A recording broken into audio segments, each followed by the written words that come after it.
Maybe the students could learn from that, right? I'm kidding. The students are great about that.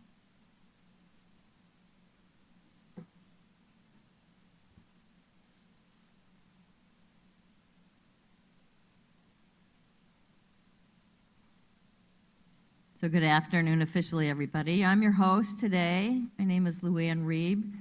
I'm the director.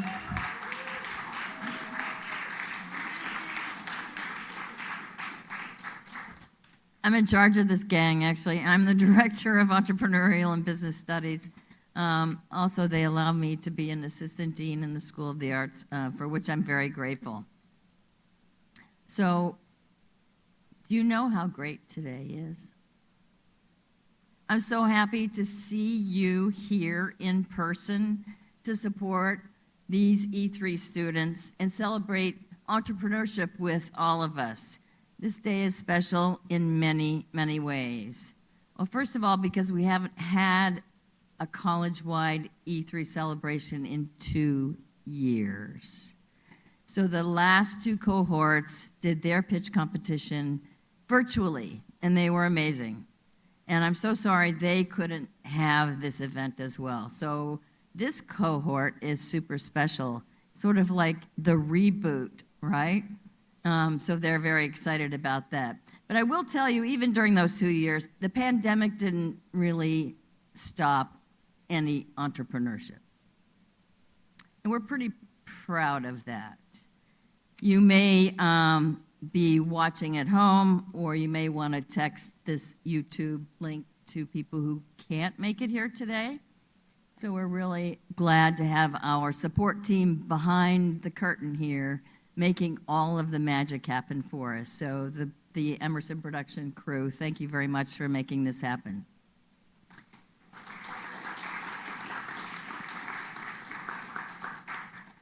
So you're about to see why I think this is so special when 15 E3 students who have worked all year long with passionate determination, each one of them exploring a business idea since last September. For those of you who don't know, it's a year-long program in which students from all of our majors at Emerson College come in, some with an idea, some have 10 ideas. That's okay. We work through it during the first semester to isolate one idea that then they do intense research, test, and prototype to see if it can be a sustainable business, which is a really important part of E3 because we all have ideas, but not all of them are great startup business ideas, right? So that's okay.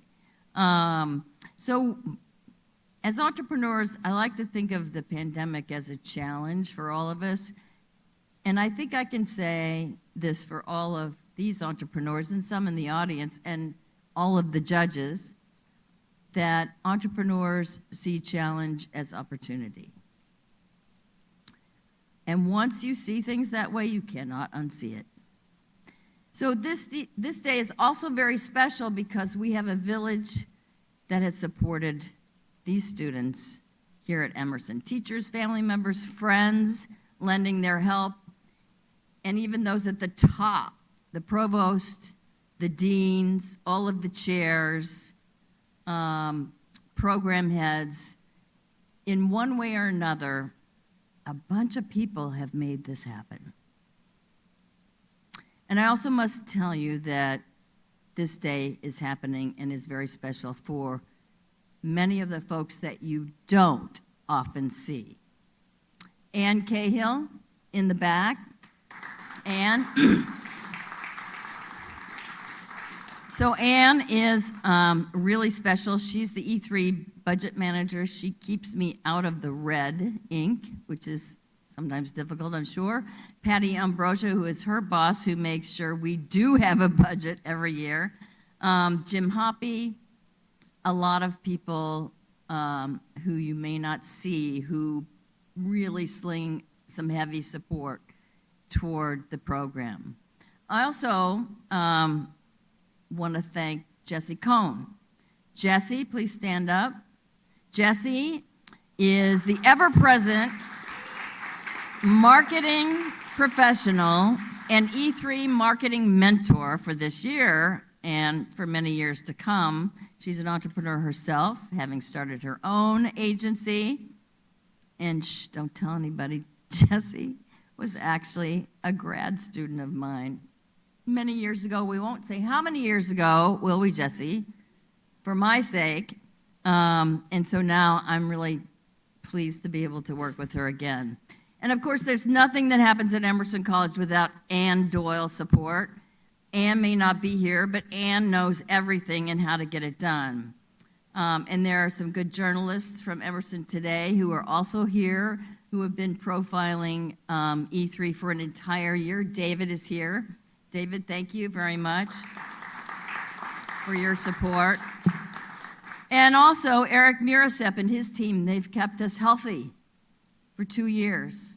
It's amazing. And allowed us to continue the good work that we need to do. And Paul Pegger, who I think is here, he runs the communication department in the School of Comm. And a shout out to our department associate, Cynthia, who is away this weekend, Cynthia Tanunu. So she's been super helpful as well. And then there's one person who you do see here today. Stand up. Wanma. So this event would not happen without Wanma, I can tell you that.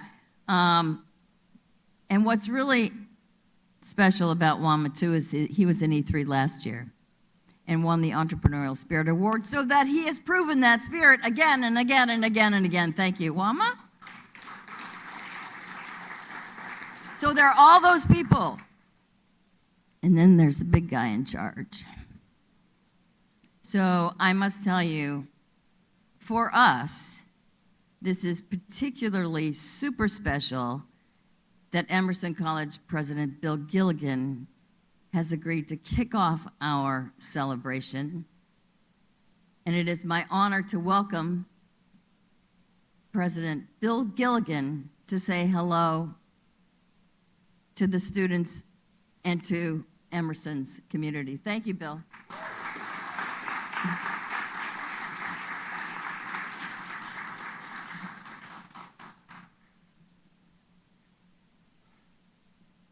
Thank you, Lou Ann. Good afternoon, everyone. I want to start by saying I'm not blessed with an Emerson education, so I'm not the fluid speaker that most of you are. I actually have a background as a math teacher, so don't expect too much. I want to take a moment to recognize some people who've made this year's E3 Expo and Pitch competition a reality. First of all, it's the students themselves. I made the rounds. I got one more visit to make down there, but I made the rounds, and I shouldn't say I was amazed, because I wasn't even surprised, but because I know the energy that you bring, and I saw it. It's really a thrill to have gone around the room and gotten those elevator speeches, which you've got down really well. I want to thank the deans, Raul Rice and Rob Sabal, Marketing Communication Department Chair Brent Smith. Thank you all for your continued support of this important program. And of course, Lou Ann Reeb, Assistant Dean, the School of the Arts, and Director of the Entrepreneurial and Business Studies. You know, that's the longest title at Emerson College. She herself is an entrepreneur and a great academic. That's a wonderful combination. You know, we're also lucky. You're also lucky to have the experience with her too.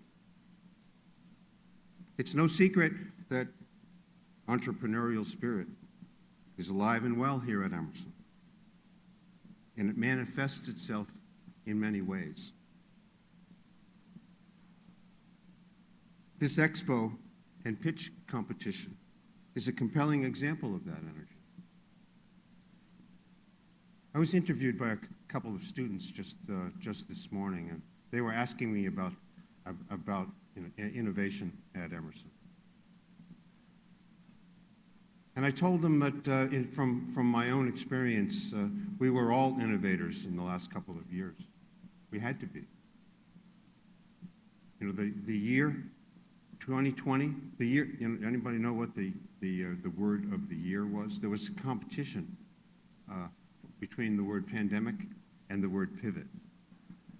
Well, my choice was pivot, because we all pivoted. We all faced in a different direction, and kept our eyes on our prize. We kept the eyes on the goals we had, even though we changed direction. That's innovation. That's the spirit that you all bring to this competition. The E3 program is unique in experiential learning. Students from all majors come together. They spend a year learning what it means to be an entrepreneur, developing their own ideas with market research, competitive analyses, customer profiles, and the dreaded word finance. You got to figure out how to finance what you're going to do. We're going to see E3 students pitching a wide range of ideas here to help make the world a better place. You're the epitome of Emersonians as a creative force. We've missed this annual event in person, as Luann referred. That hasn't dulled the entrepreneurial spirit that surrounds us every day at Emerson. Today we celebrate that spirit and our E3 students' hard work and achievements. Thank you very much. It's my pleasure. Thank you so much.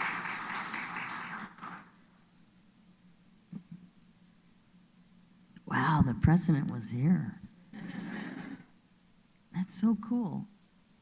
And I know I watched him. He went around and talked to every single one of the students. So thank you very much, Bill Gilligan, for joining us today.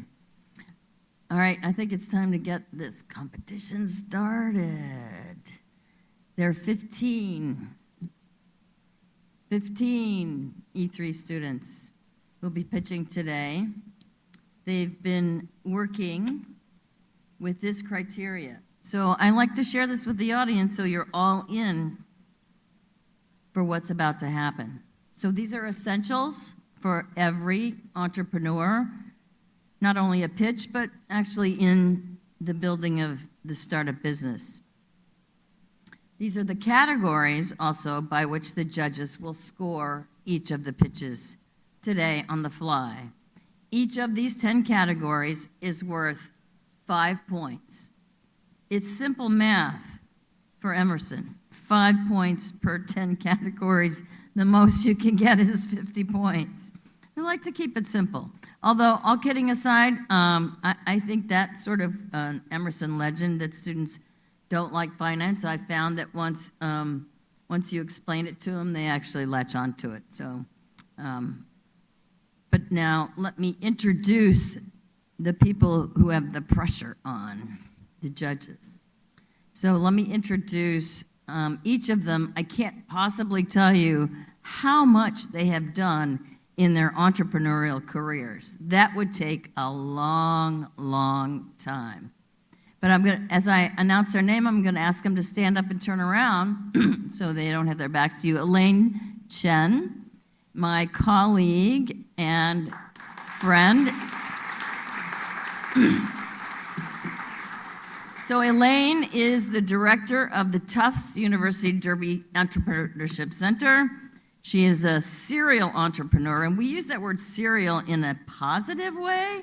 when we talk about entrepreneurs, not as if it's a serial killer. So she's a serial entrepreneur in tech. She has 22 patents.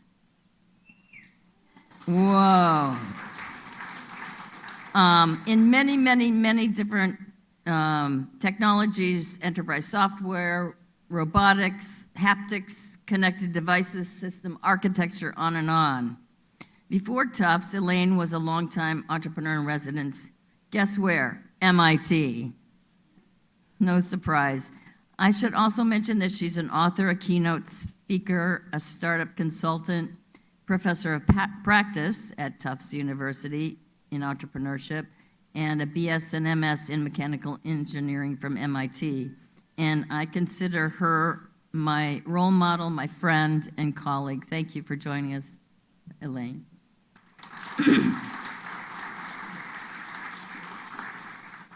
Now I'd like to introduce Joshua Walks. Now, who doesn't know Joshua?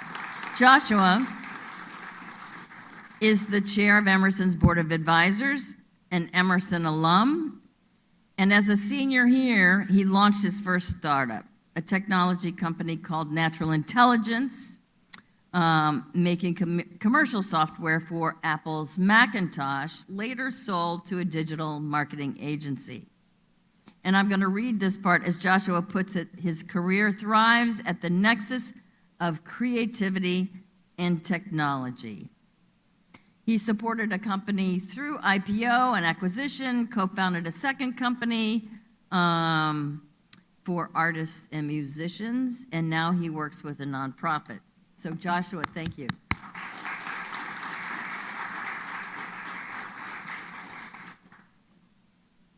Sharon. I think many of you know Sharon. She's an Emerson faculty member who teaches in the business studies minor and marketing courses. She created the Innovation for Impact, which ran over the winter, and now a shameless plug for it again in the summer. If anybody's interested, please spread the word for students in Summer 1 for Innovation for Impact. Sharon and Tim Gunn run that program, that condensed entrepreneurial program. Her expertise is in marketing communication, business development.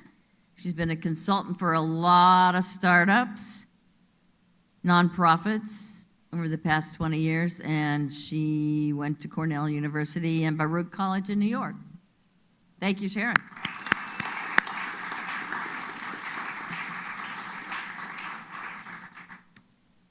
And Hakan.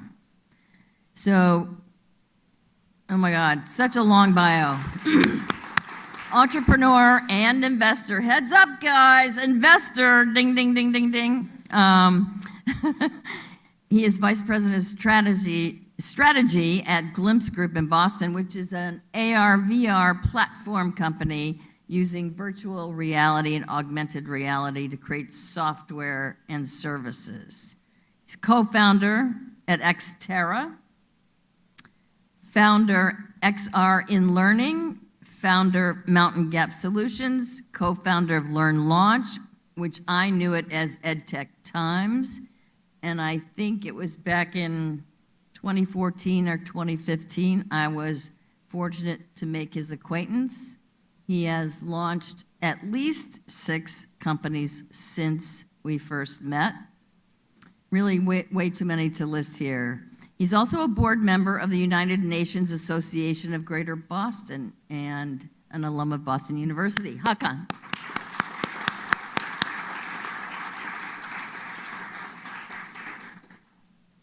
So you think the students are nervous about those kind of judges? Maybe just a little bit, but we're very fortunate that they have committed quite a bit of time to us today to be judges. And so this is what they're competing for. First place, $5,000. Second place, $3,000. Third place, $2,000. We have a $1,500 Carl Baer Memorial Scholarship. Carl, who passed at a very young age in 2013, was the founder of the program, the E3 program, back in 2005. So his family has funded a scholarship fund in his memory. Then there's a $500 Entrepreneurial Spirit Award that the students in the cohort chose themselves. And there's a $250 prize from the School of the Arts Dean's Award. So I have just one more comment, just to be serious for a moment. And we talked about this in E3 quite a bit this year. We think about the world a lot in E3. We're always talking about how to improve things for people, everyday people, in their everyday lives around the world. And so I think it follows that you know that we've been thinking about Ukraine and their fight for their homeland. All of us in this room, I think it's safe to say, feel great compassion and support for the people of Ukraine. And we want to express our deep concern for democracy. And most of all, we stand in awe of the courage, unfathomable courage, that the people of Ukraine are showing the world. That is heartfelt, coming from the E3 cohort, and our hope is, as we have heard that story told from one of our cohort members, Bo Feekins, whose family fled from Ukraine to Poland and are safe now. So our hope is that we will all be able to say soon that they have peace in Ukraine, in their countries, cities, towns, villages, and we just wanted to share that today. So I think the E3 students are ready. Are you guys ready? Do you want to rehearse one more time? No? Okay. I think you're going to be impressed with this group. And it is indeed showtime. So let us begin with Elena Plusadis.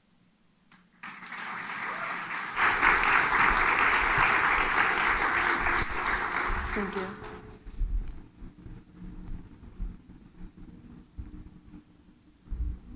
Over 3 million children, 4.3% of the underage 18 population in 2019 had a disability. As you can see from the chart in front of you, the numbers since 2008 have only increased since then and will continue to increase. Most of these disabilities are cognitive disabilities, which really impact our everyday activities. Hi, my name is Elena Plusadis, and my company is called Table Teammates, a 3D interactive placemat that really specifies the one bite at a time approach, allowing a child to eat the food, completely chew, completely swallow, before moving on to the next bite. Throughout working with many different types of children in many different environments for many years now, I have seen firsthand the frustration that mealtime with a child with disabilities creates for both the child as well as the caregiver. Through studying communicative sciences and disorders here at Emerson, I wanted to find a cure for the arise of frustration that is caused during mealtime. So a cognitive impairment, also known as an intellectual disability, is known as a particular limitation in mental functioning that really impacts, once again, our everyday activities. Certain things can include aphasia, autism, ADHD, memory loss, Down syndrome, as well as a brain injury. So what exactly is Table Teammates and how is it unique? Well, Table Teammates is a placemat that really focuses on the individual pockets of food, allowing the caregiver to fill each pocket of food with the food and the portion of choice, and then they are able to decide which pocket they want open or which pocket they want closed. Now, the best way to describe this is kind of like the pillbox approach, where it will be a 3D object coming out of the placemat to where they, once again, are deciding what goes into what pocket. Now, why does this work? This works for a few ways. Number one, it really limits the overstimulation that is caused during mealtime. Children are able to now focus on one pocket at a time before moving to the next. It also limits issues like choking and swallowing because they really are focused on the small portion at hand. We do this in a creative way through matching silverware as well as a matching cup and to really keep the kids engaged with the placemat at hand. Now, why can't we use what's already on the market, which is one of those plates with the different compartments? And that is because, as I'm sure you all know, what works for one child does not work for every child. So why not use this, which is proven to work? Table Teammates does this in a few behavioral interventions. Number one being escape extinction, which is no longer allowing the child to escape the foods that they don't prefer and only eating the foods that they do prefer.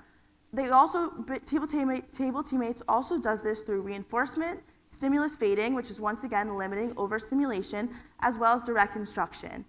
There is no doubt that children with disabilities are at a disadvantage compared to children without. However, it is just as important that they are getting the nutrients and vitamins needed. Table Teammates will be asking for $25,000. And this is so that Table Teammates can form an LLC as well as a patent, but most of the money will be gone towards research and testing, as a product like this needs a lot of research and a lot of testing to make sure we're 100%. We will be selling the placemat for $30, which compared to our competitors and already placemats on the market, I found to be a very good appropriate price. As far as the monetization for Table Teammates, I kind of see this in a two-way part. Part one being business to consumer directly through the website as well as things like Facebook. I see a lot of potential customers on Facebook groups. And then the second part is going to be business to business through things like Amazon as well as Whole Foods. As far as the future of Table Teammates, I really see this as something that can be offered in restaurants, like the standard coloring sheet and coloring book and crayons that they get. This can really open the accessibility for these children with disabilities to start eating at their favorite restaurants in a safe way. So with that being said, there is no arguing that a lot of frustration is created with mealtime for children with disabilities. So why not do this in a way that works, with the one step at a time approach? So let Table Teammates be your teammate. Thank you.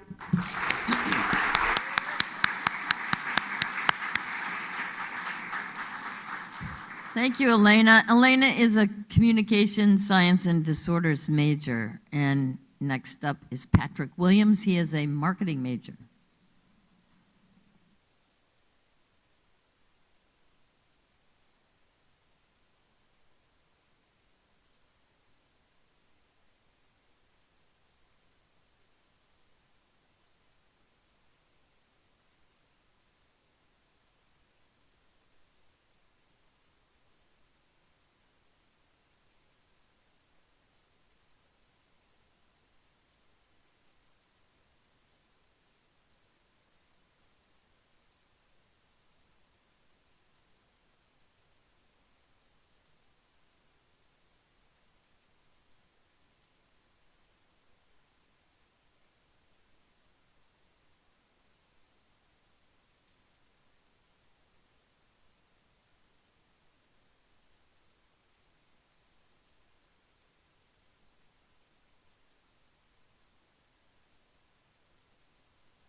Thank you, Patrick.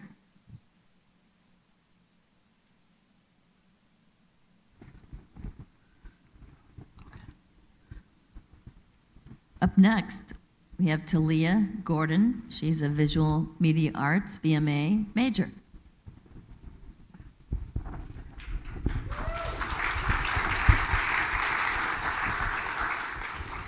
Hello, everyone. I just have a quick question to ask before I start this presentation. How many people had to walk to get to this location? Okay, everyone. So that happened to me. One night, me and my friend decided to go on a walk to a local restaurant because Boston City nightlife is beautiful. It's electrifying, honestly. You see communities of people, the lights are out. And so instead of seeing this, I saw this. Scary, honestly. It was residential roads, so no streetlight availability. No one was out because it was private roads, and the only thing that was out was rats, and honestly, that was terrifying rather than comforting.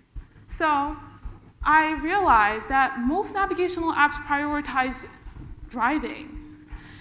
And I think that makes sense because most people, when they use navigational apps, they are driving. But when you actually look at analytics, less than half people who commute within the city of Boston actually drive. And so based on my experience and also this analytic, that is how my app was born. Hello everyone, my name is Talia Gordon, and today I will be presenting Walkable. Walkable is a Boston-focused navigational tool where we use systematic quantifiable measures and communal integration to decide which route is best for you. And you may be thinking, Talia, Google Maps exists. There's a feature that you could walk with. But when I was using that feature, I was down that road, the scary one with the rats. So I wouldn't recommend, but also, joking aside, Walkable offers so much more than a feature on an app. And so when you download the app, you will have a first-time user quiz. Essentially, you will set your preferences on how you want to navigate within the city of Boston. So let's say you're a wheelchair user. Are you sighted? Do you have a loss of hearing? But I have all these aspects I can see, and I'm not a wheelchair user, so let's take a Walkable quiz together. So, streetlight availability. I prefer seeing where I'm going. Sidewalk upkeep. Do I need to know if snow is going to impact how I walk within the city of Boston? Private roads versus public roads. Personally, I like seeing people. All these aspects impact how you navigate within the city of Boston, and yet they're not highlighted in most navigational tools. And so to explain this further, I'm going to use one of my customer profiles, Raina. Raina is a 20-something-year-old Boston University student who never leaves campus because she hates looking invaluable. It's easy to trip over a pothole when you're surrounded by a group of people, but if you're by yourself, it's going to be on the forefront of your mind for the rest of your day. I feel like we all have a little bit of Raina in us. But Raina will be offered with Walkable offhand navigation, so she'll have voice commands when she walks, new routes to take because daily notifications to travel within the city of Boston with Walkable, and also sharing a location with her friends. So if she ever feels unsafe, within a tap of a button, her friend will get the quickest route possible towards her.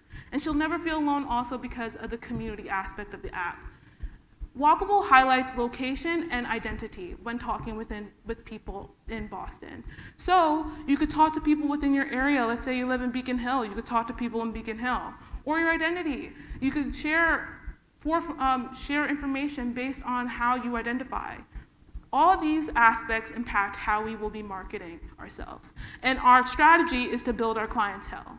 And so to do this, we have 3 tactics. Essentially, we're going to go on a talk show. I'm going to talk to people about how this app works, influencer marketing, and also social media campaign, which hits each and every customer persona that I have curated for this app. And so not only is Walkable marketable and it's valuable, but it's profitable because we will be using a monetization level based on sponsored listings and keyword search, and also customizable pop-up tags. So you could differentiate yourself from generic tags based on your logo. And so this is why we are asking for $280,000, and here's why. Basically, when we have the first 3 months, we will have hiring the back-end users, and the next 2 months, we will have finishing the prototype, and having app test takers to integrate into our user integration. And we will be finalizing our marketing plans. Essentially, the biggest cost is our labor. Because we want to make a sustainable app, we need to hire good people. And also our navigation. We are not going to use our competitors. We're going to use a third-party plugin called Map Plugin, and it will be a monthly expense. And technical design. Like I said, this is a customizable route, and this is very intricate, but I also want it to be accessible. So these cost a lot of money, especially if we want to make it sustainable. And so for the next 2 months, we want to have the last round of testing. We want to hire our quality assurance to ensure the sustainability of the app, and also launch our marketing. And by month 9, we launched Walkable. And other small recurring costs are like legal counseling, publishing the app, and also copyright and intellectual property. And so that's Walkable. Walkable is the reason why I moved to Boston. I wanted to have walkable destinations. I wanted to find community. And that's why I want you to invest in our company. Let Walkable let you have an enjoyable stay in Boston. Walkable, where we help you find the best possible route. Thank you.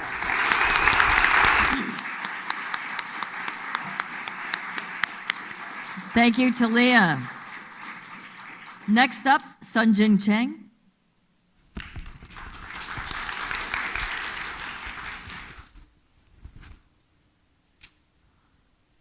What do you think are the biggest issues in the recruiting industry today? Well, I had the chance to speak to 10 recruiters and 50 young professionals, and these are some of their keywords. Today, we'll be focusing on a few of these. Hi, everyone. My name is Sunjin, and welcome to SEED. SEED is a skill-based talent ecosystem that helps young professionals find entry-level opportunities through skill-based assessments and recruiters to find qualified candidates through active dialogue. One of our main features is skill-based assessments. And through this, we're tackling the issue of a traditional education playing a major role in your recruitment process. With these skill-based assessments, everyone is evaluated under the same criteria, regardless of your professional or educational background. We'll break people up into beginner, intermediate, advanced expert groups, and with this is what you're selling yourself for. Next up is our engagement. By fostering a community-based Q&A board, we are helping foster professional and personal connections, and we will also send weekly newsletters with application updates and new job opportunities to our young professionals and recruiters to get rid of the ghosting issue that a lot of people are currently struggling with. Of course, we offer a job board focused on simplicity and certifications and data-driven recruitment to allow people to make data-informed decisions in their recruitment process. Now we have 2 different customer personas. First up, let's meet Marcus. Marcus is actually an online university student, but I'm sure none of you knew that because on his profile, he's just an individual interested in media literacy and international relations. With this, Marcus is able to build his skill box with all of the skill assessments that he takes, and then he's able to present himself to his recruiters regardless of his non-traditional educational background. Now, something else that you don't know is Marcus is really interested in working for Netflix in the future. So with Seed's premium model, you're able to see that he's looking into the company profile of Netflix. What are their previous hiring trends? What certifications and skills are they looking for? This is to prepare Marcus to be the best candidate for the position that he hopes to go into in the future. Now, Abigail's actually a recruiter at Netflix, and she's building her job posting. She puts different filter words and different certifications she's looking for, and with that, she runs that data through Seed's database, and we build a talent pool for her. So she doesn't have to go through thousands of applications hoping to find one person that's a little bit okay for the role. We're looking for the perfect fit. And of course, she has access to candidate profiles to help solidify the way that she's delivering the messaging to these candidates. For our B2C customers, like Marcus, it's a freemium model. We offer the free basics, but with our premium, we offer exclusive networking events and an inside look at data and certification processes. And for our businesses, for $150 a month, we charge them to access Seed's talent pool and also data-driven recruitment for a better recruiting process. Some of you might know what TikTok resumes are. We here at Seed, we believe that social media is a great way for young professionals to present themselves. So social media is a key part in our marketing plan for young professionals. For corporations, we hope to attend corporate events so that we're able to not only keep our recruiters in the loop, but other industry professionals so they are aware of what Seed has to offer. Now, whether you're a college student who's looking for an internship or someone who's looking for a career change, Seed is there for you. We're a little different from our competitors because we established that base for you. We built that experience for you so you can get bigger opportunities in the future. Looking at this data, education isn't everything anymore. So unless we run out of people who are tired of learning new skills, Seed is sustainable. So this is what we're asking for, $300,000 to focus on research and development, software and web app development, and marketing. We also like to emphasize that within the next year, we'll be running multiple trial runs to really see what's the want and need within our industry so we're able to properly address these, leading up to our launch in May of 2023. Seed is shifting the conversation by identifying tomorrow's high performers. Let's stop equating experience with ability and credentials with competence. Young professionals, recruiters, and all of you are the future of work, because 30 minutes ago, I talked to all of you that were at my booth, and I'm pretty sure that all of you are still excited to learn new skills, and whether you're a young professional or you're someone that's been working in an industry, there's always something to learn, and Seed really emphasizes the importance of a skill-based ecosystem. And as a young professional myself, I believe that this is a great part of the future of work, so join me, since Seed is the future of work. Thank you. Thank you, Sunjin. Sunjin is a journalism major. Next up is Hunter Gervais, and he's a marketing major. Hunter? Good afternoon. I want to start off with the question, what helped you get to where you are now? I think this is a super important question, and for me, it's really easy to answer. It's lacrosse. As I get to the end of my 14-year career, I've had so many great coaches and mentors provide me with the opportunity to play at such a high level. But aside from being on the field, they've provided me so many resources to excel off the field in the classroom, looking for jobs, internships, whatever that may be, coaching opportunities. And I couldn't have done it without those people. Lacrosse has provided me with the opportunity to grow myself not only as an athlete, but as a person. And that's what we're here to do with Anchor Down Lacrosse. Hi, my name's Hunter Gervais, and Anchor Down Lacrosse provides affordable and accessible box lacrosse training to youth lacrosse players in Rhode Island. And they also provide the opportunity for players to work on themselves outside of the rink. And that comes with academics, interpersonal skills, and more. So Anchor Down Lacrosse is founded on these three principles: creativity, leadership, and competition. These three principles overlap in almost every aspect of our lives. They're super important for me, and they're super important for everyone I've ever met. Creativity is obviously super important in the way we think, the way we act. Leadership is super important when it comes to on the field and off the field. I know we've got many great leaders here today. And competition forces us to not only want to beat the best, but to work with the best. And when you're in that environment, you can do almost anything. And so with that, our players are super driven and focused athletes who want to achieve the highest level possible. And they can do that through our mentorship style coaching, which allows these athletes to work one-on-one with their coaches that will not only provide them with the resources necessary to achieve the next level of lacrosse, but provide them the resources necessary to reach the next level of education, help them find their next job, or help them out in any other situation they may need. It's essentially an after-school program that would allow these players to focus on their academics while pursuing any athletic career they deem necessary.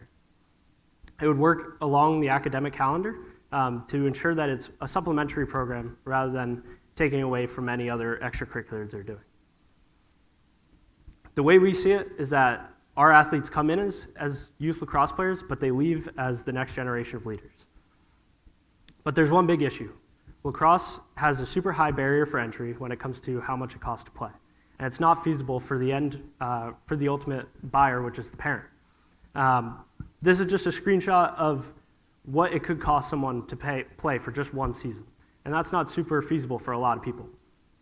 When it comes to our monetization, we're a B2C, but we're looking at different flexible payment options that would allow parents to not necessarily worry about the cost of lacrosse and make sure that their athlete is getting the most out of it.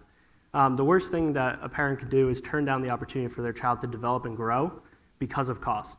And that's what we're trying to do here. So with one-time payments, subscriptions, and pay per sessions, we would allow flexible payment options that would allow these parents to put their child through these programs.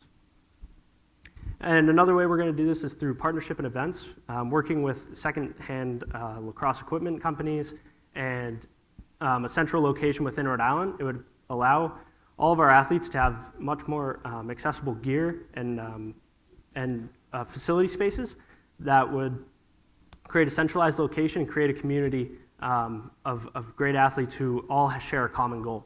We would also be on socials and provide website and email content that would allow the parents to stay up to date even when they can't get into the rink. So with that, today I'm asking for $70,000. This would help with our launch in 2023 to help create a community through live events that would allow us, the parents, to see what we do and put it into action. It would allow us to pay for our rental fees, pay for equipment, and most importantly, pay for our coaching staff. These coaches hold a huge burden of making sure that they're not only coaching the game of box lacrosse, but making sure that they're having an impact on these child's lives that make them want to pursue anything further. So with that, I ask you to help create a foundation that will allow the next generation of youth lacrosse players in Rhode Island and lead the community later on. Thank you. Thank you, Hunter. Next up is Praneet Chan. Praneet is an interdisciplinary major. Praneet?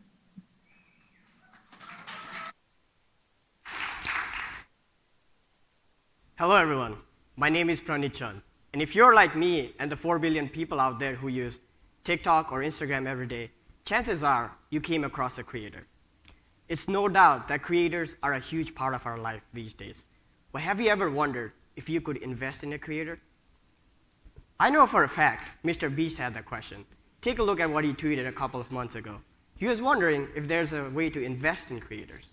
And guess what, Mr. Beast? There totally is. It's our platform, Posey. Now, why invest in creators particularly? Everything we do at Posey is because we believe in a world where creators receive a sustainable income. And with almost 50 million creators contributing $104 billion to the creative economy, almost 80% of that income never goes to the creators.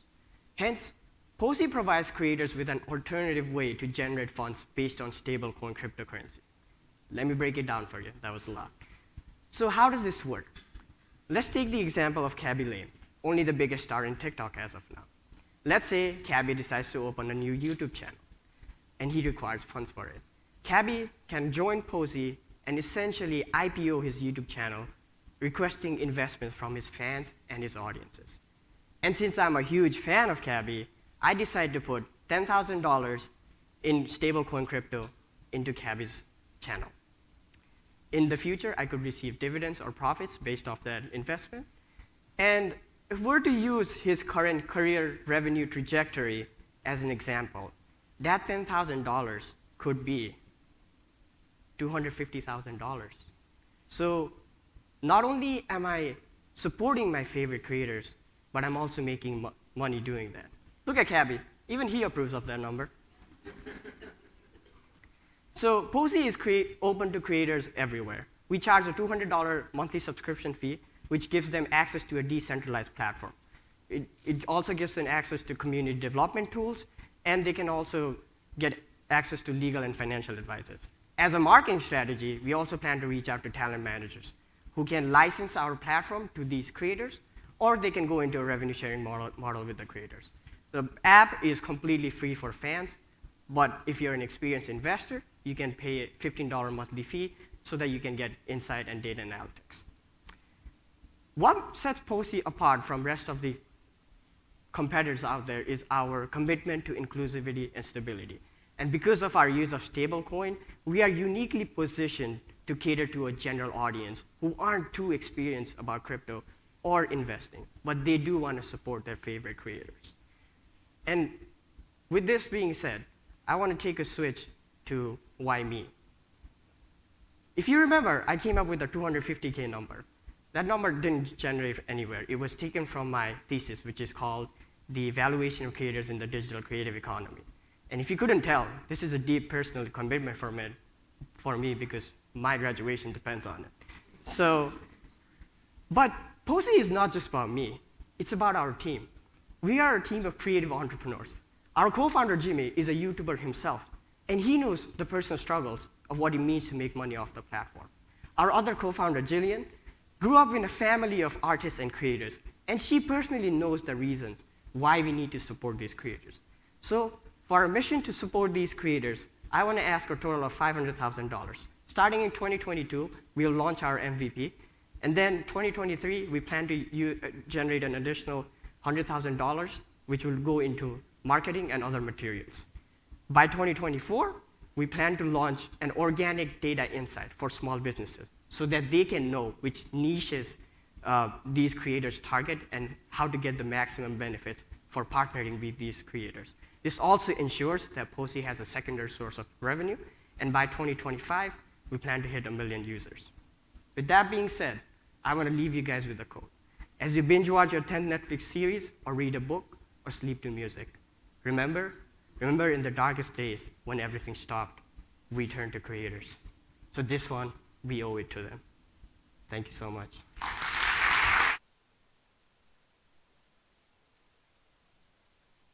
Thank you, Praneet. Next up is Max Batista. Max is a VMA major, sorry. Max is a VMA major.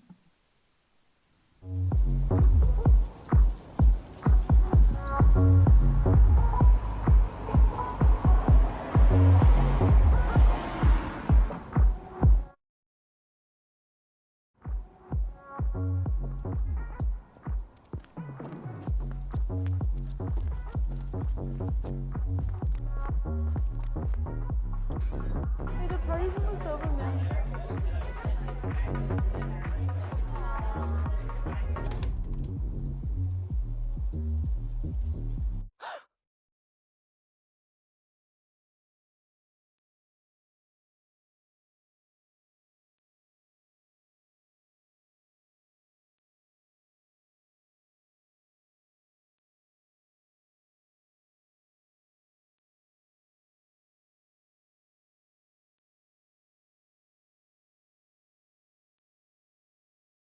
films.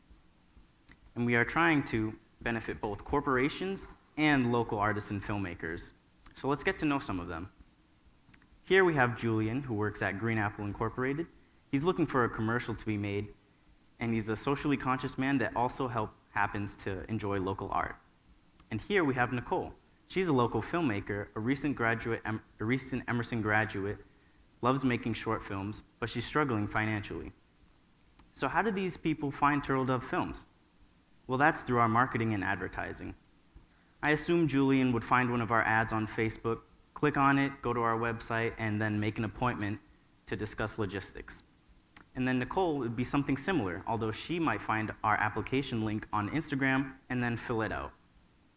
But first, let's go over the application process. So Nicole would apply, and she can either sign up for any of the 3 cycles of production, whether it's pre-production, in production, or post-production, or all 3, depending on how much money and resources she needs.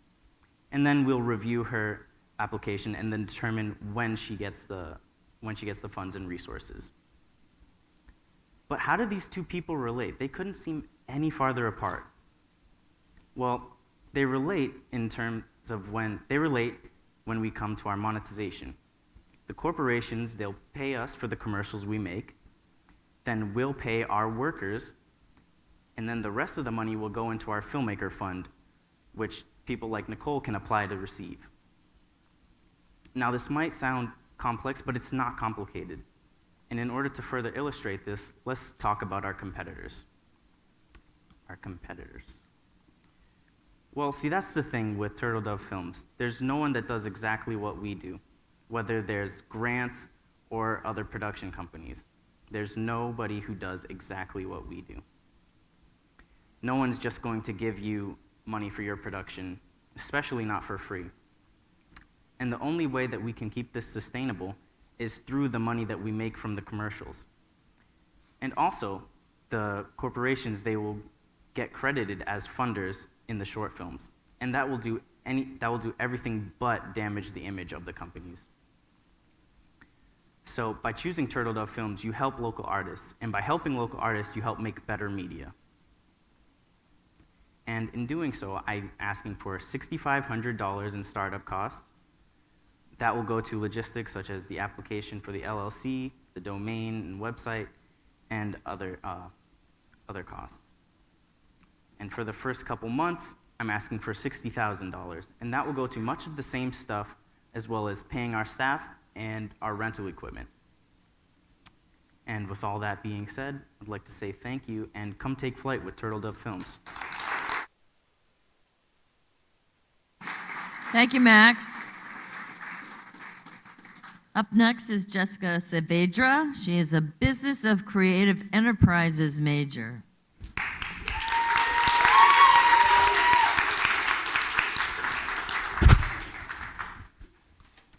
Good afternoon, everyone. I'm sure you have all heard the saying, ignorance is bliss. My name is Jessica Saavedra, and I've always resented this concept because how can ignorance actually be blissful? Now let me tell you about my brand, Chasing Bliss. Chasing Bliss is a retail company with a mission to raise awareness for women-focused nonprofit organizations through our collections of different stylish pieces of clothing that would be categorized and designed based on each nonprofit organization. Because staying ignorant is no longer okay. Chasing Bliss is inspired by combining my love for fashion and clothes with an ambition to encourage meaningful conversations around world issues. My target market are women between the age of 14 to 24, so therefore high school, college, and immediate post-grad students. The segmentation of this target audience are women who are seeking to look and feel beautiful and confident in fashionable streetwear. But we as a brand are not only aiming to give women the confidence in what they wear, but the confidence that their purchase is supporting other women and a relevant social cause. I plan on collaborating with charities such as Just for Success, Futures Without Violence, International Rescue Committee, and Her Planet Earth, among many other women-focused nonprofit organizations. Chasing Bliss is inspired from a place of fear from the reality women live in today. On that note, I want to share a few facts. Women are 47% more likely to suffer severe car crash injuries because safety features are designed to fit better for men. It will take up to 108 years to close the gender gap. 33,000 girls become child brides every single day. Women in rural parts of Africa spend over 40 billion hours a year collecting water to just drink.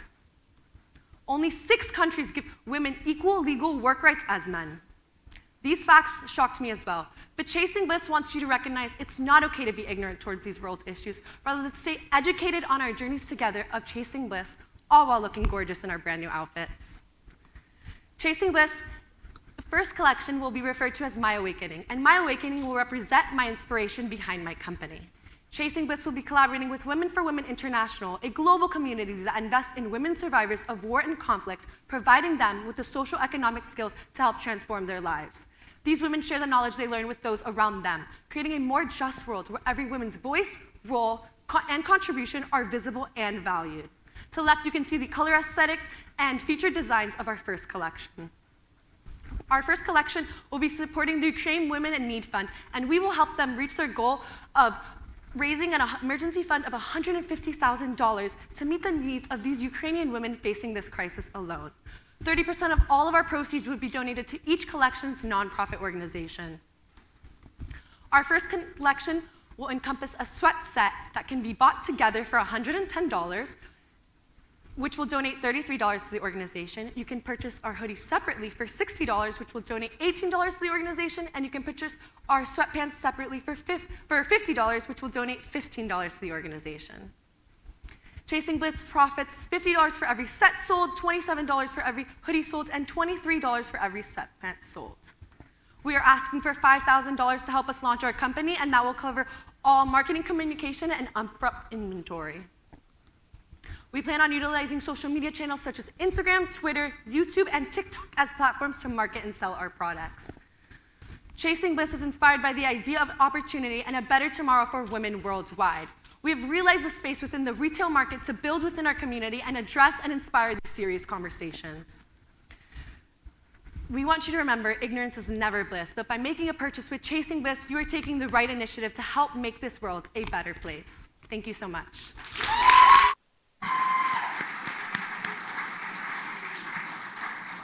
Thank you, Jess. Next up is Bo Feekins. He's a sports communication major.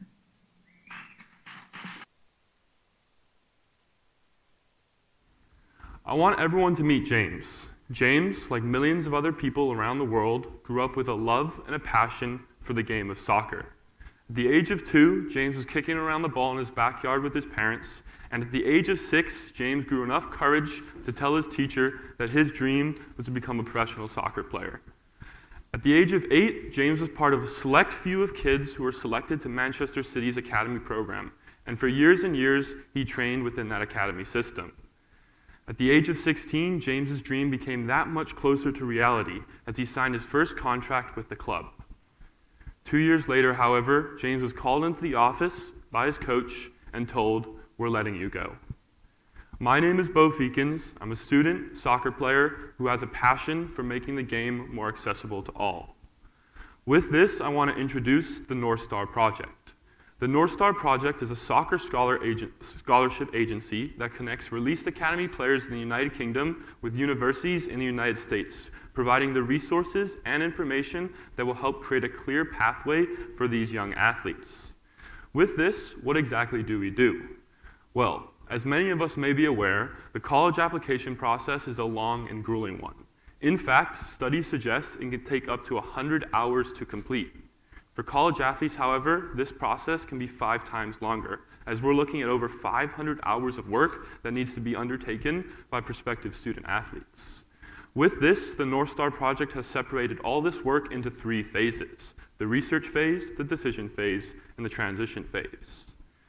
In the research phase, the primary work that we would undertake would be helping connect kids to camps, visiting schools, and scheduling calls with coaches, as well as some of the more traditional aspects of the college application process, including standardized tests and application forms. With this, we would move on to the decision phase, where we would help these students narrow a list of 5 schools down to 1. And then, for the final and hardest stage, we would help these kids transition from halfway across the world to a new home and a new family. With this, I want to talk about some of our competitors. In the United Kingdom, there are currently 2 other agencies that provide similar services to us: Soccer Assist UK, which charges $4,000 to their athletes, and First Point USA, which charges $4,500. The North Star Project charges their athletes exactly $0, and that's because we won't be charging these guys, but instead we'll be charging these guys. Our organization will function as a B2B business, as we will partner with professional teams and charge them $30,000 to make the game more accessible to these athletes. With this, we would be helping these clubs achieve their mission statement of wanting to continue to offer support to athletes to help them achieve success, which currently they just aren't doing. In fact, if I told you of the 92 professional teams that exist in the UK right now, only 1 has a dedicated support system for their released academy players. Ultimately, our ask is $49,000, which would be funneled into 4 different departments, including business development, marketing and advertisement, equipment, and employees. With this would help fund our marketing and launch plan, which is split into 2 different phases: the foundation and the launch. The first phase is the foundation phase, where, through our social media campaigns, as well as email lists and newsletters, we will drive people to our special events, which are informational Zoom calls to raise more awareness about the opportunities that currently exist in the collegiate game in the United States. Our goal is to raise as much awareness as possible and compile a list of connections, including coaches, players, and club officials whom we could later use to sell our service to. Ultimately, this foundation of our work, including their need and our services, is where we want to form our partnerships. To conclude, I want to finish with a personal story of my own. 3 years ago, I was in a very similar situation. I grew up overseas and was not very aware of the opportunities that existed. However, thankfully, I had an incredible support system around me, including my mom, my dad, and my sister. They helped me reach here, where I am right now, currently speaking and also playing soccer at Emerson. However, for many athletes that currently play internationally, they do not have this kind of support system, which is ultimately where we come into the picture. At the North Star Project, we believe in a future where access to our services is a right and not a privilege. Thank you. Thank you, Bo. Next up, we have Coral Worley. She is a visual media arts major.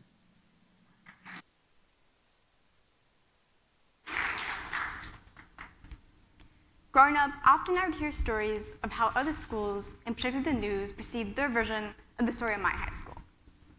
Rough home lives, poor families, bad graduation rates. Even now, as the film is being made about an attempted school shooting that happened when I was a junior in high school, I worry that the community that I know to be one that supported one another won't be accurately represented on screen. And I'm not alone in feeling this way. Hi, my name is Cole Worley, and I'm the founder of Now's the Time, a global cooperatively owned film production company that provides the opportunity for filmmakers from around the world to create films that accurately represent the communities that they come from, while connecting the work to large film distributors. Now, only half of people globally are satisfied with the level of representation that they see in TV and movies, with 52% of those people saying that this was due to a lack of accuracy and portrayals on screen. But it's not just the people watching the films that aren't being represented, it's the filmmakers behind the screen as well. Take my friend Cassie Lin, for instance. She's an international student from China who recently completed her BFA thesis film that was a bilingual story told in both Mandarin and English, a passion project for hers.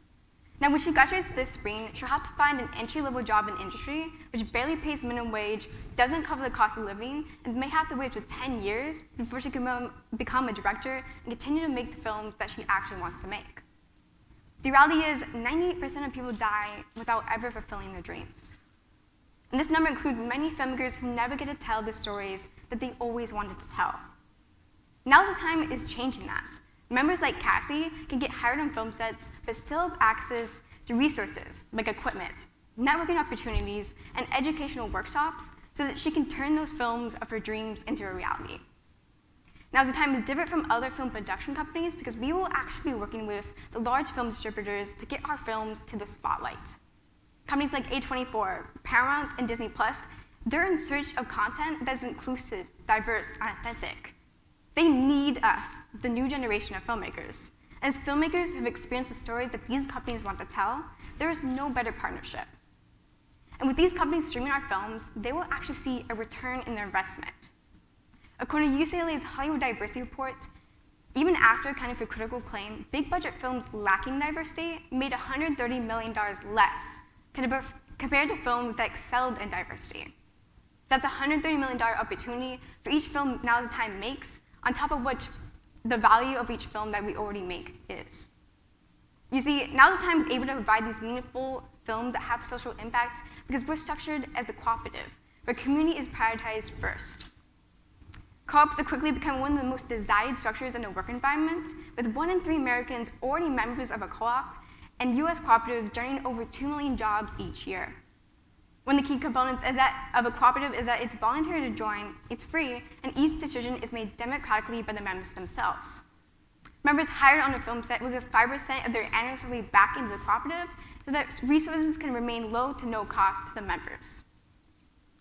Our monetization will be in the form of 2 structures, so the B2B model in the form of company sponsorships, which will be connecting the film distributors, as well as affiliate partnerships.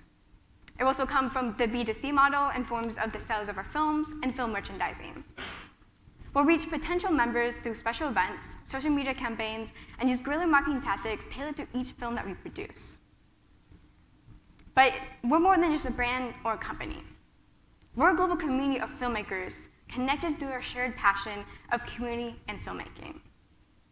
But our next steps is to launch Journey 2023, where we'll make our first film in Los Angeles. Our long-term goal is to expand all over the world, having different branches of the cooperative, at least 10 different countries, and making at least 4 films each year.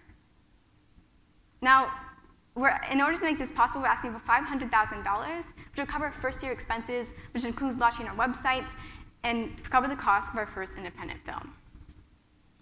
Now, this is incredibly important to me because as a leader of many communities, I've come to understand the value of a community and the connections that you make within those communities. As a filmmaker on many sets, I've been witness to the difference a community on set makes, not only to the filmmakers making the film, but in the value of the film in the end. So, if you're ready to tell your story, join this movement of creative thinking. After all, there's no better time than the present. Thank you. Thank you, Coral. Next, we have Amber Garcia. She's the marketing communication major.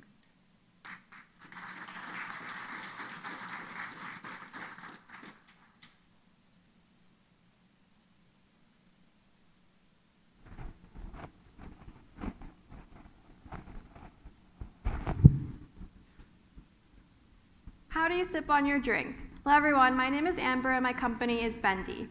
Here at Bendy, we have a revolutionary new way to enjoy your drink while also being eco-friendly. How you consume your coffee or drink of choice may seem like a small thing, but is actually much bigger.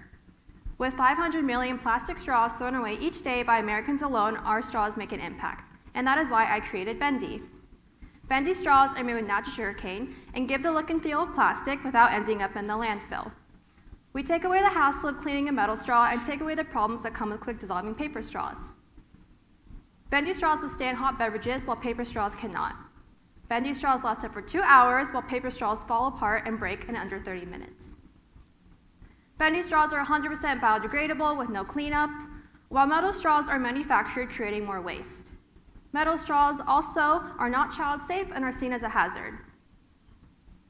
They bend like real plastic and 4 different flavors to choose from: original, blackberry, strawberry, or lime. They last in your drink for up to 2 hours before they naturally dissolve.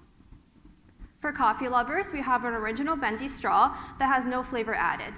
Once the straw is added to your drink, there will be around a 2-hour window of time which you can fully use the straw. Once the straw begins to dissolve, it will melt into your drink for your enjoyment. For those wishing to spice up their drink with our blackberry, strawberry, or lime flavors, these can be added to your juices, seltzers, or even cocktails. Bendy prides itself on being durable and flexible, while also emulating the same texture as a plastic straw, because nobody likes the feeling of a paper straw crumbling in their mouth. Bendy is for those who are in sustainability, or those who want to experience a fun new way to enjoy your beverage. Bendy is for you. Bendy will be utilizing Instagram and TikTok for social media. Garnering more attention, we'll be working with smaller creators in the sustainability and health world. Influencers will be given free Bendy products to use, as well as a 10% promo code to share with their followers. Some examples of influencers we'll be working with are Lindsay Rem and Caffeination. These fit the core target market of sustainability and everyday life vloggers we are looking at. We will also be using TikTok Reels and Instagram Shorts made by the creators themselves for YouTube advertising.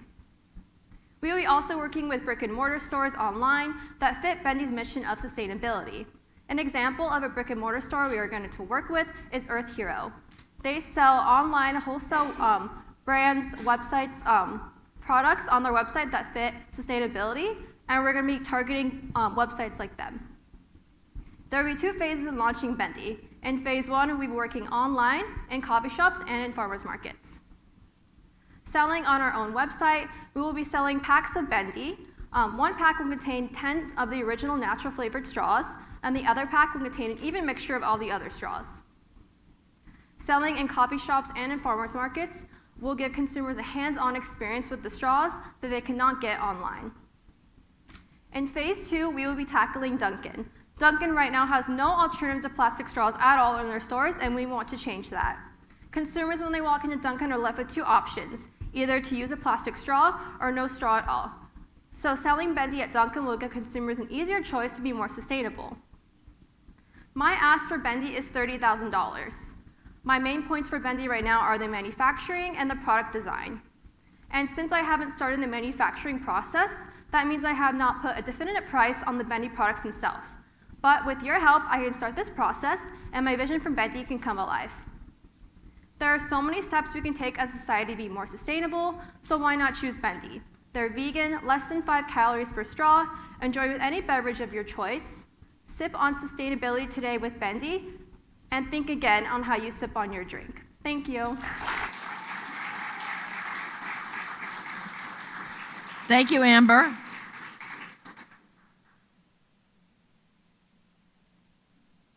Next up is Corey Mack, Business of Creative Enterprises major. Hello, everyone. Hello, Sharks. So before I get started, I wanted to ask you all a quick question. So raise your hand if you pee. Hey, I love the enthusiasm. I'm happy to see that you are all healthy. Well, my name is Corey Mack, and I also pee, if you were wondering. And I'm sure you've seen a sign like this before. Well, I'm currently a manager at a Starbucks right here in downtown Boston, where we offer free, clean, and accessible public restrooms for anyone who needs it, especially when nature calls. It's a natural human thing, so why restrict anyone from using it? That's what led me to create this amazing app that I call Tinkle.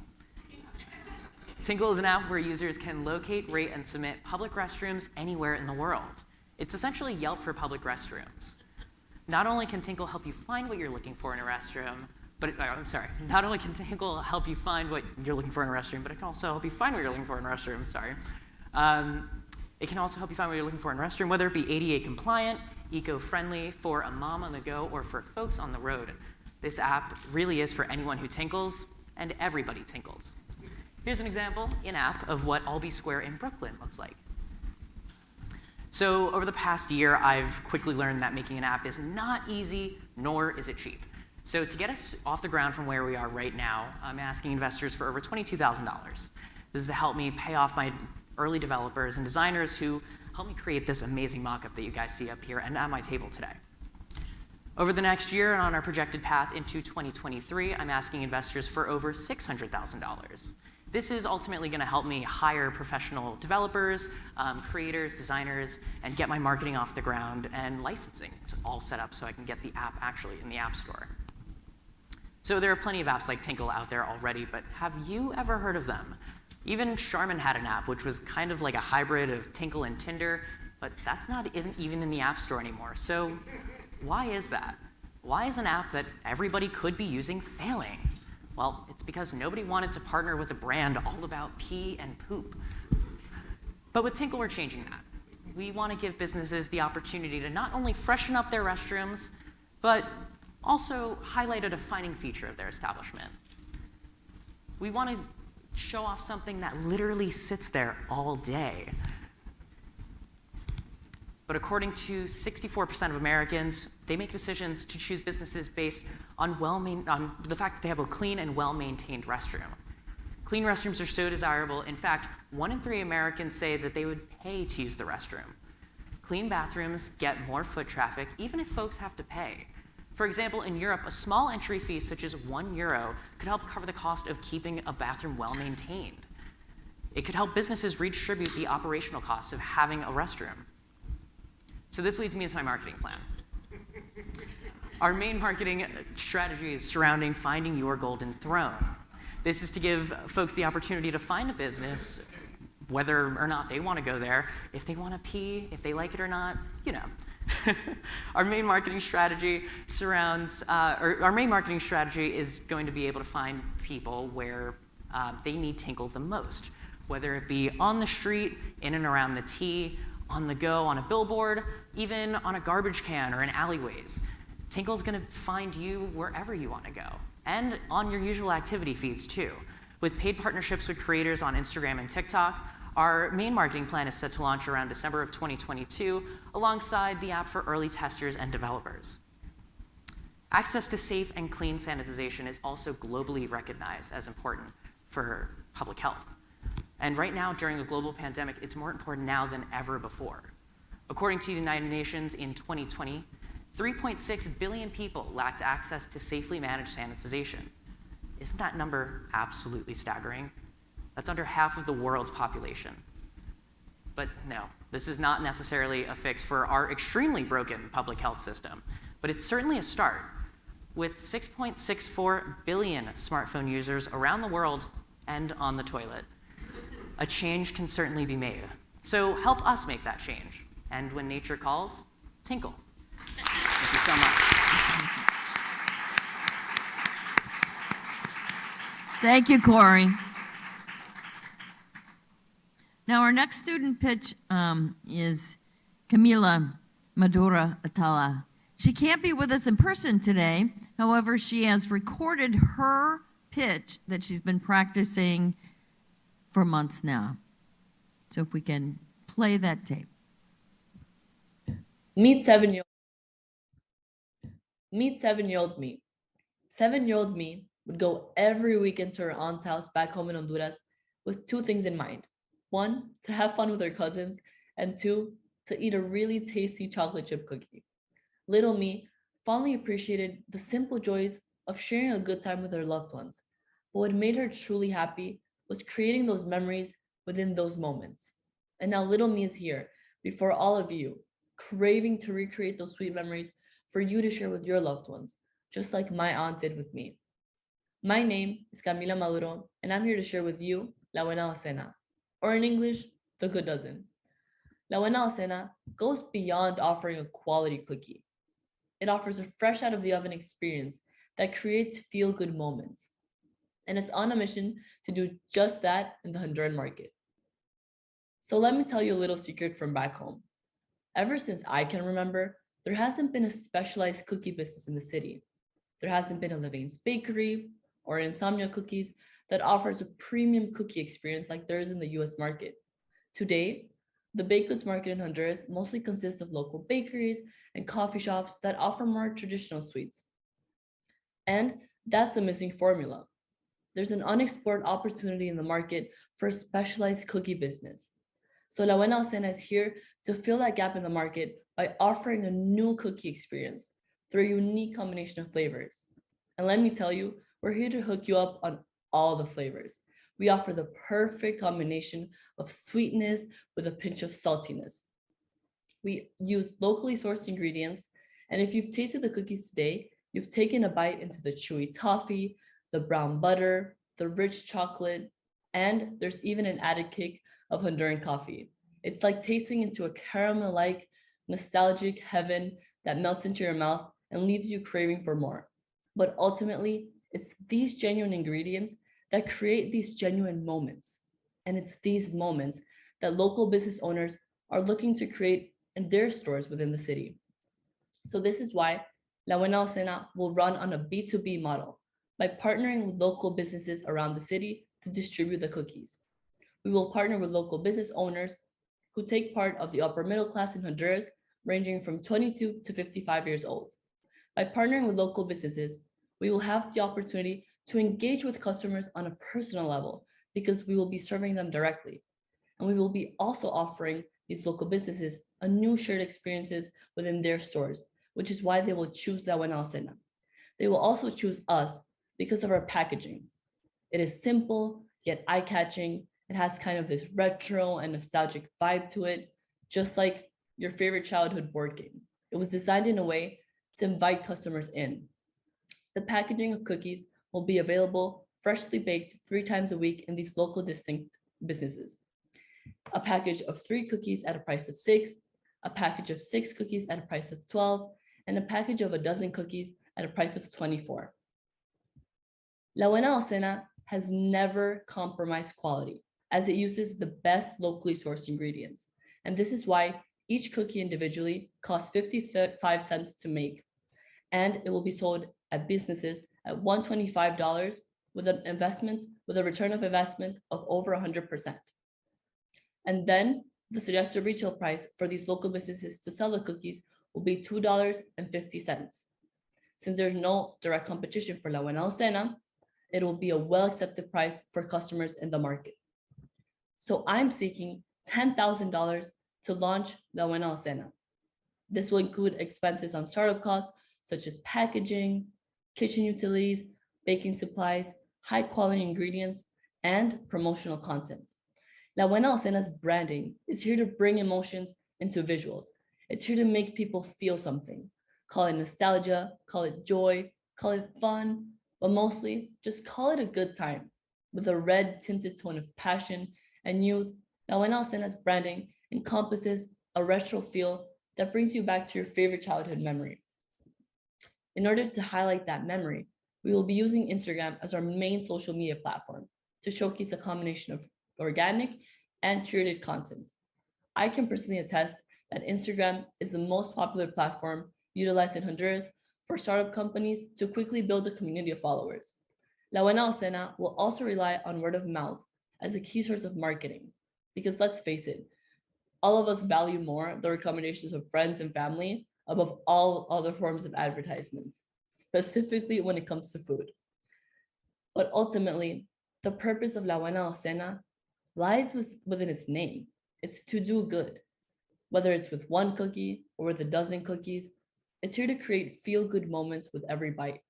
So why not help that little girl that you met in the beginning turn this vision into reality? Thank you so much for listening. Amy. Next, we have Simon Pelsman. He's a sports communication major.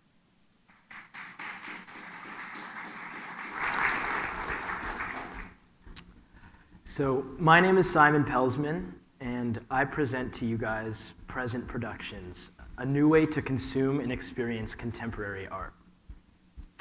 So everybody experiences art differently. Some people like to experience it solitarily, just walking in silence and internalizing the work. Some people like to experience it communally, as a social event, with friends drinking wine. And others like to experience it learning more context behind the work and the inspiration itself. Combining all of these factors, I wanted to create a place that could merge all of these people and establish a melting pot sort of gallery experience. So already planned for June 10th, the first show is set to start, featuring this painter named Jet. And Jet is actually the reason I got into this in the first place. My mom has been an artist my whole life, and I've always actually rejected exploring any sort of true appreciation for the art world. Fast forward to this fall, I met Jet, and for the first time I really felt a pull to his work, and I saw that the same work could make a 20-year-old feel something and an 80-year-old feel something. And so bringing together all these groups, I wanted to create a place where these people could experience art they otherwise wouldn't see. And so having released the RSVP link for the show 6 days ago, we've received 162 RSVPs so far, which shows that there is some real interest in these new experiences in the art world, and especially for people our age. I think merging a younger demographic with the demographic that's actually driving the market price and the sales of these art and these artists can only be beneficial. And so when looking at how we plan to market this and roll this out, we've started the first promotional posts on the artist's Instagram, and we've recently started reaching out to members of online media. And so this is the first feature that the artist has gotten on the Instagram account @art, and it's just a full profile on the painter himself, and so far it has 29,000 likes, and so there is real interest in the story that Jet is telling.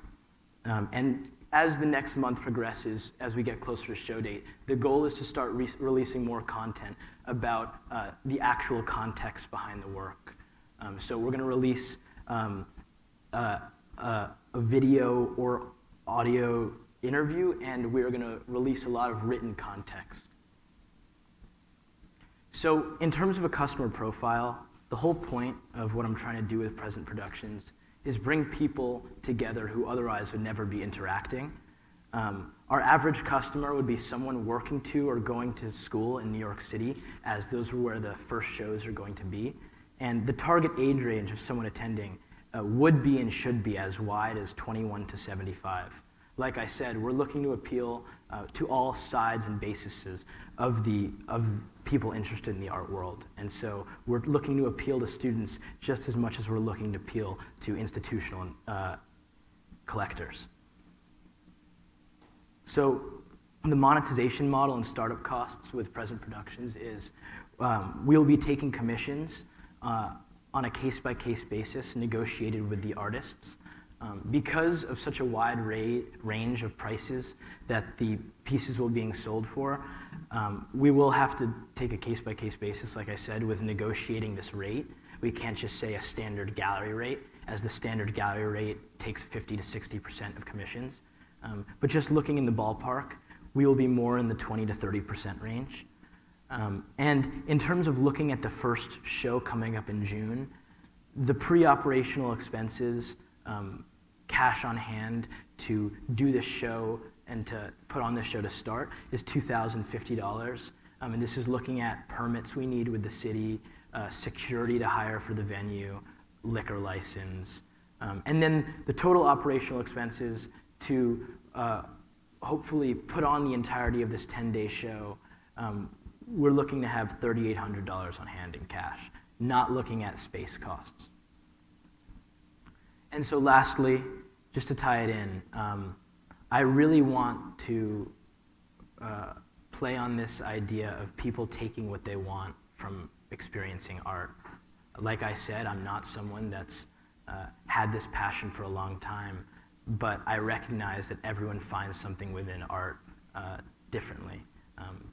It's a very personal thing, and someone can look at the same piece of art and see two completely different things. And so the goal with Present Productions is to provide people a space to really explore all of those avenues, whether it's a social event, whether it's communicating with the artist himself about inspiration behind a specific piece of work, or if it's just walking around in silence and taking it all in.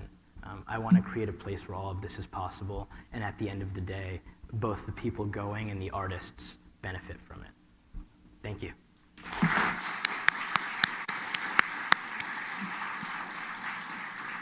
Thank you, Simon. Next, we have Nicole Simon, Marketing Communication major.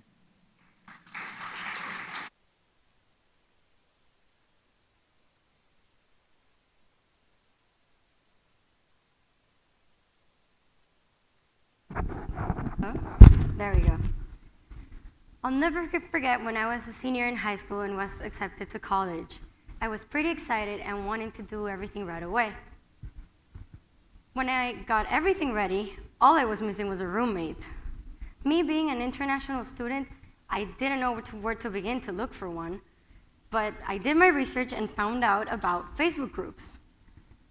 I didn't use Facebook anymore, but for the sake of having a good roommate, right? So I decided to join my college's Facebook group.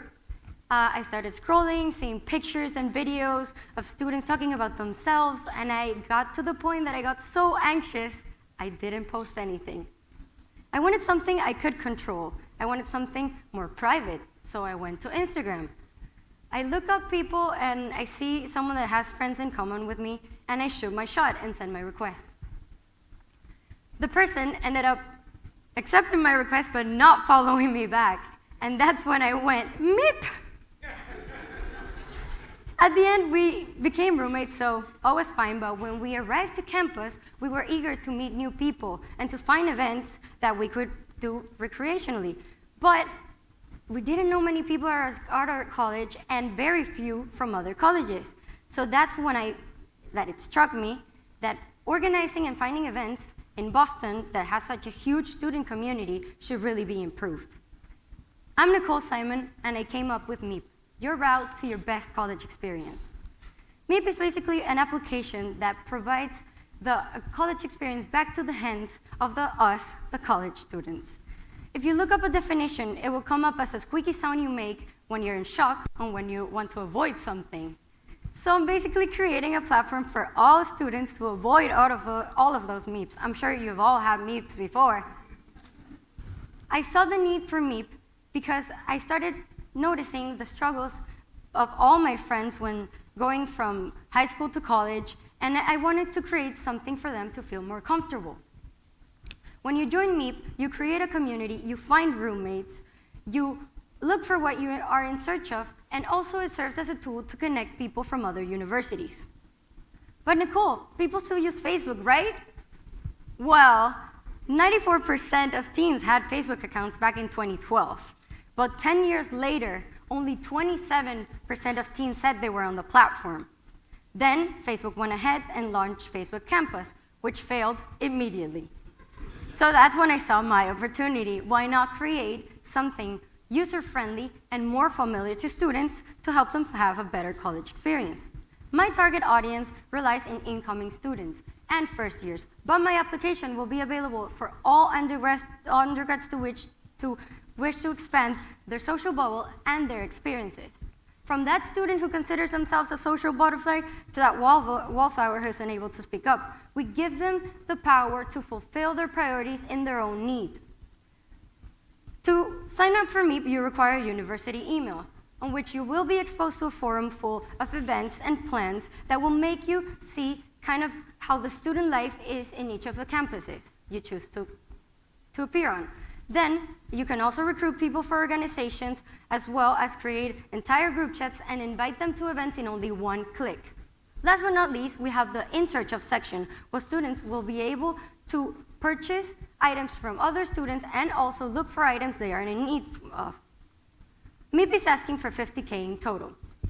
$35K that will be for app development and $15K that will go for marketing.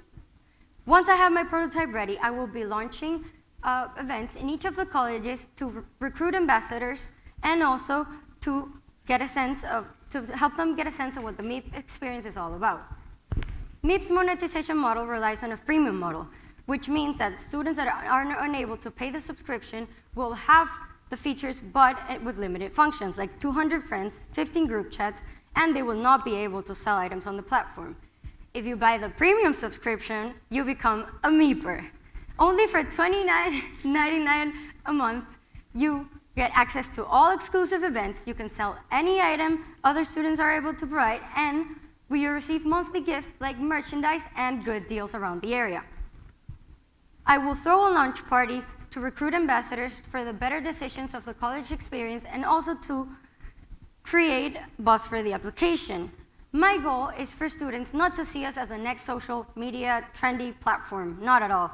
We want students to see us as a companion that will help them be actively part of any community they want to be in.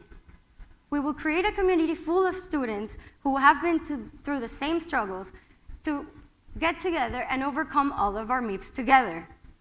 My college has taught me that school spirit is not all you need to remember your college by, but that the experience and the community you build along the way are the ones that make you who you are. Downloading MEEP only will take you 5 seconds for an experience that lasts 4 years, 4 memories that you will remember forever. Thank you.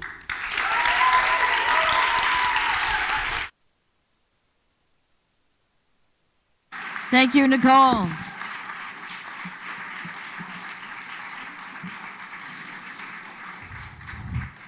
Wow, that was great. That was 15 amazing entrepreneurs. So now I'd like to introduce an entrepreneur from last year's cohort, because Wanma and I are going to go backstage. We're going to collect the judges' scorecards, and we're going to count up the scores. So if the judges could tally up their scorecards, that would be super. Olivia, come on up here. Yay, Olivia.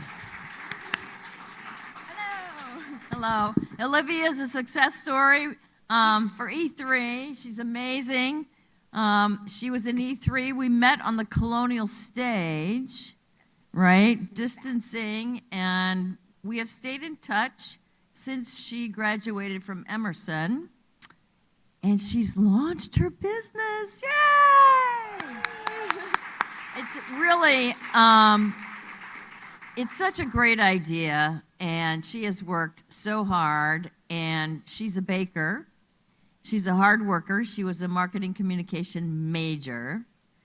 She won one of the awards last year, and she was a straight A student. Not that that really counts in entrepreneurship much, but good for you, right? So I want her, she has agreed, you've seen some of the product, and I want to shout out Luke, who has been a big part of Live Sweetly. That's the name of Olivia's business. And Olivia's going to tell you about her journey while Wanma and I go backstage and do some math. Like we'll do math over and over and over again to make sure it's right. So don't be nervous. Will you tell your story? Yeah, okay. I'm going to fill this time. Okay. Hello. I'm Olivia. Like Luann said, I came. Am I too far? Okay. And I came in second place in the E3 pitch competition last year for my business idea, Live Sweetly. Since that time, but with greater focus and commitment since graduating in December, I've been working on developing Live Sweetly into a viable product and business, fully launching my business just 2 months ago. Ever since I was young, probably around middle school age, I would channel my feelings of anxiety and depression into baking. Insomnia, stress, and worry were all reasons you would find me in the kitchen at 1 a.m. and 2 a.m. baking up a storm, either creating a new recipe or perfecting an old one. I've been developing my own recipes for years, and I've worked as a baker and cake decorator at the bakery Concord Tea Cakes for the past 5 years. I started working through my stress and anxiety by baking, and later on, I learned about stress baking and the actual psychology about why and how baking is a real coping mechanism. Since stress baking helped me with my stress management so much, I wanted to teach others that it is a resource for them too. And hopefully, they would have baking become something they also cannot live without. At Emerson, I majored in marketing, and I did the E3 program during my last full year of school. My experiences in E3 taught me how to combine my love of baking with business and teach others about the wellness benefits of baking. That was the origin of Live Sweetly.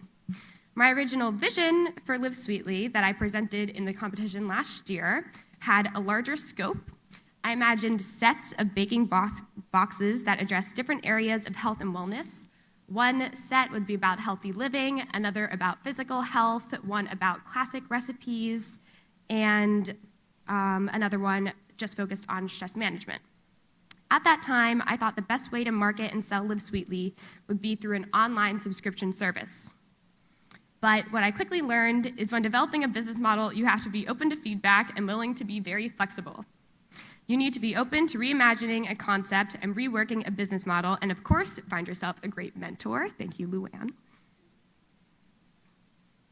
After months of reworking my original plan, my initial business idea has been scaled down, but the focus and goal of Live Sweetly has stayed the same.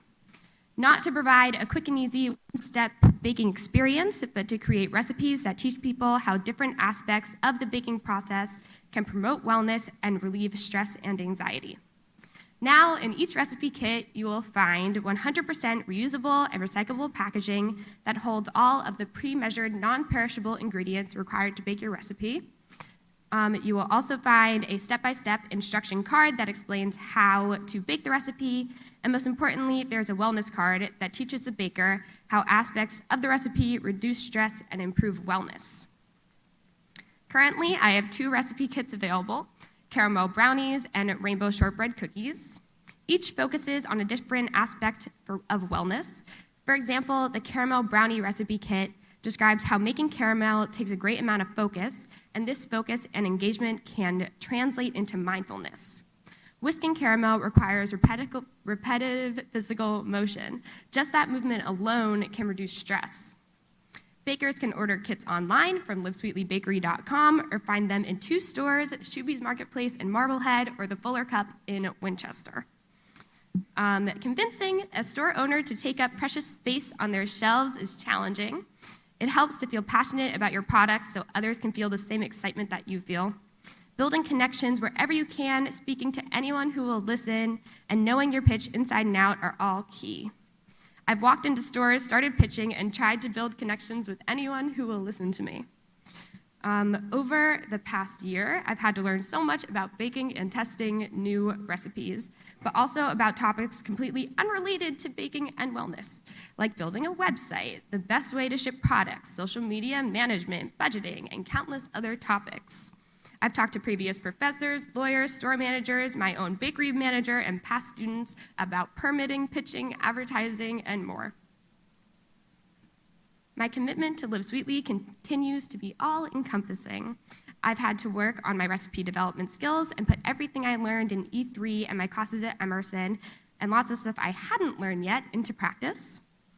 I tackled everything from purchasing and measuring ingredients to packaging each recipe kit to creating and ordering labels, buying food-safe containers for storage, and designing logos and the instruction and wellness cards. An enormous thank you to Live Sweetly's creative director, Luke Beatrice, found in the back.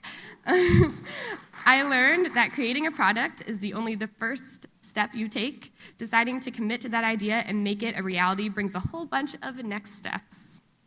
Live Sweetly has and continues to be a great adventure. A year ago, I would not have imagined I would be on this path. I majored in marketing communications, which typically means I would find a job in marketing communications. But throughout my final classes at Emerson, everything I learned went back to Live Sweetly, and I knew I had to try it. I'm so grateful for the kickstart that I received from E3 last year. It gave me the support I needed to take a chance and create my dream business. And I truly believe that improving mental health and mindfulness through the process of baking is an idea that's needed in the world right now. My hope is to keep growing my business and to reach as many people as possible so more people can live sweetly. Caramel brownie and rainbow shortbread recipe kits are available for you to take home today at the back over there. So you can grab one if you want to try it out. Thank you.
Hello, everybody. Oh, Jesus, that's really loud. Sorry, that was my fault.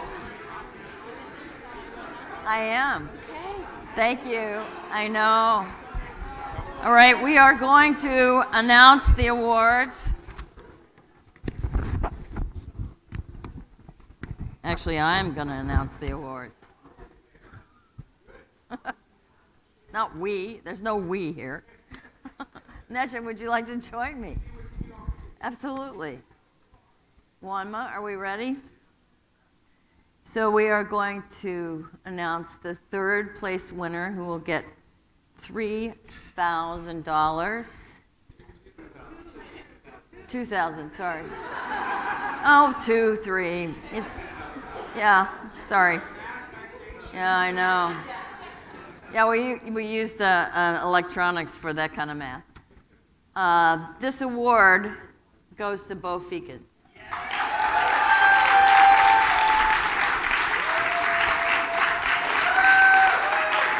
Congratulations. Yeah. Well, get a picture. Everybody wants a picture. What? That's all right. You gotta have the paper. He's so tall, right? I need a bus. Thanks, Cindy.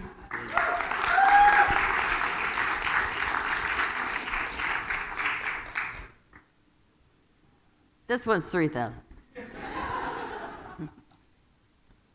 Second place award goes to Praneet Chen.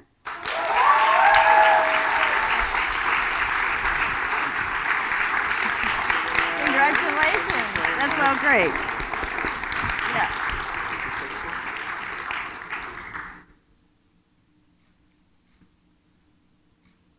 Congratulations.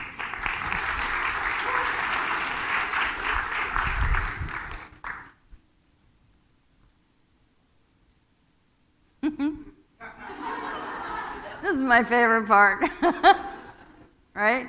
Everybody's waiting for me. I'm usually waiting for everybody else, so everybody can just wait for me. Yes? First place award in the E3 pitch competition goes to Elena.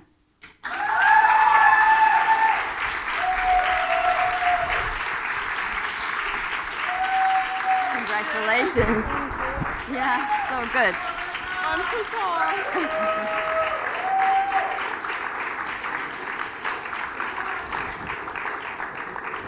Congratulations. Well done, everyone. We have a few more. We have some more money to give away. So the Carl Baer Scholarship Award is chosen for academic performance in E3 over the entire year. And this year, the award goes to Patrick.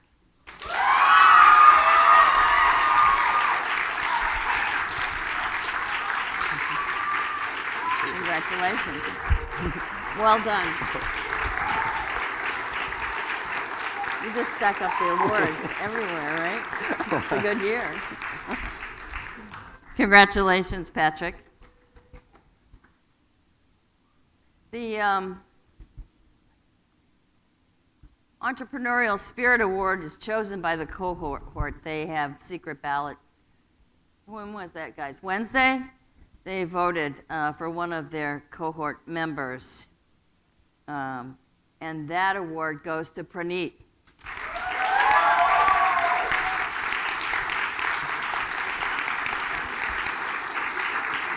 You got a twofer, right?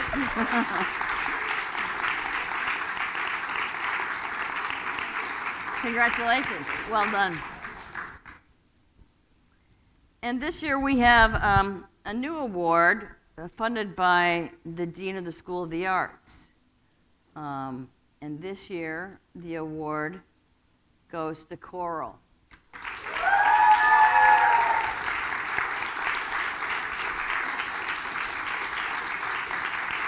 Congratulations. $250. Thank you. Wow. You know, I think each one of them is a winner. You know that. I really do. You know, and they've worked very hard. So I really hope to see some of them launch this business or another business. That's how it works in E3. Sometimes they come up with a whole new idea in a couple of years and launch that. But I'm confident in them being confident to take whatever they learned in E3 forward in their life and in their life's work. So thank you. It's been my pleasure to teach you as much as I could and be there for you. And before I get choked up, I have really enjoyed this cohort. They're just magical. They really are. I've enjoyed it very, very much. And thank you to the judges. You guys were awesome. I know it's quick work, so thank you. Thank you. And thank you for coming. This has been really, really great.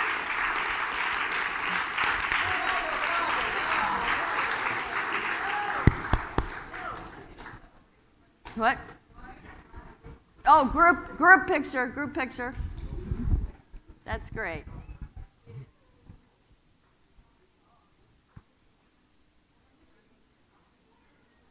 I know, thank you. Huh? Oh, thank you. I know. Aren't they cool? They were pretty good, right?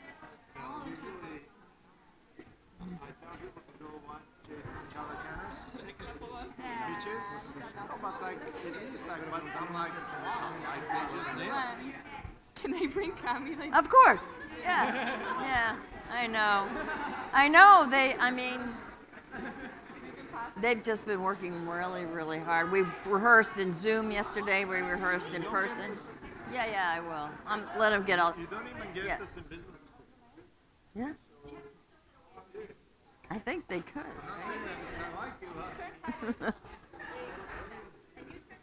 Like this?